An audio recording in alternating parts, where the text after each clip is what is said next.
the last three letters are a little bit different than the other letters we were doing. Let me show you. What happens with these letters is they tend to get a little too wide using the method that we're using here. And of course, this is just one way to do it. There are many different ways you can do block lettering. So we are going to work on the X, and the next normal step would have been to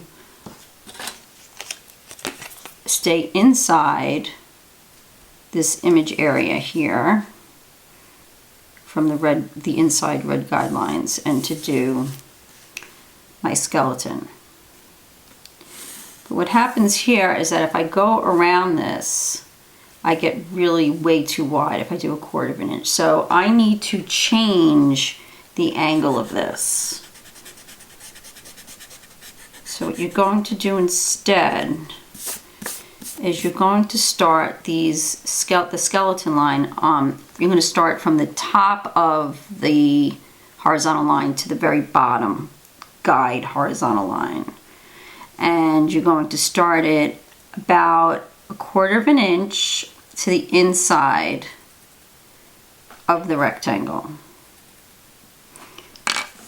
So you're making your X a little more narrow. So that's one side. Again, about 1/4 of an inch to the inside of the rectangle on each side.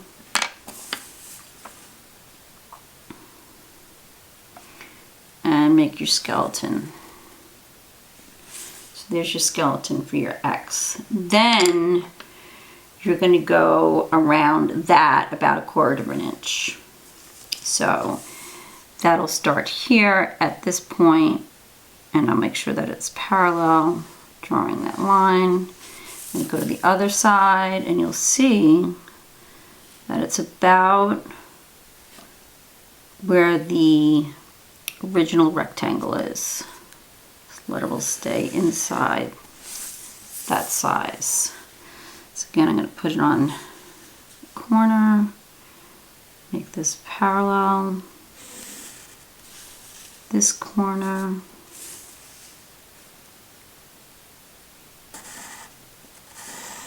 okay, so there's your X.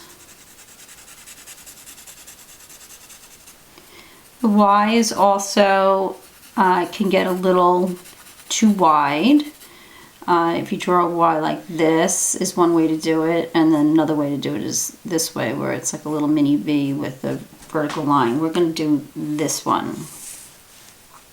So make your 2-inch rectangle, and then you can measure the middle, or you can guess and put a dotted line there as a guide.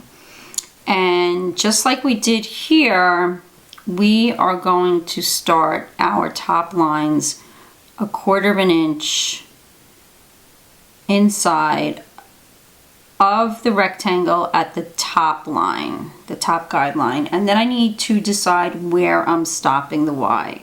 And I'm going to do that about halfway down. If we're going to err on one side, I'm going to go higher versus lower.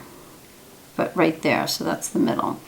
So here's my vertical line going up and down, and then from the middle to those tick marks I made. So there's my skeleton, and now you can see that when I add the 1/4 of an inch on the outside of the letter, it starts where these two lines intersect. There's another one here. And then I'm going to make my vertical lines are going to go up and meet.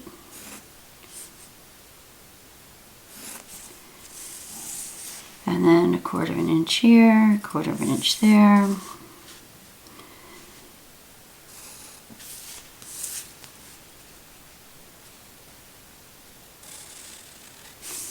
Okay, so I feel like this letter is a little skinny, and I can fatten it up by adding all the way around. So whatever I do on the left side, I'm going to do on the right side. So So if I'm going to add just a little bit, like a 1/16 of an inch there, and here, I'm going to do the same thing on the opposite side. 1/16 of an inch here, and a little bit of a 1/16 of an inch there. And there's your Y.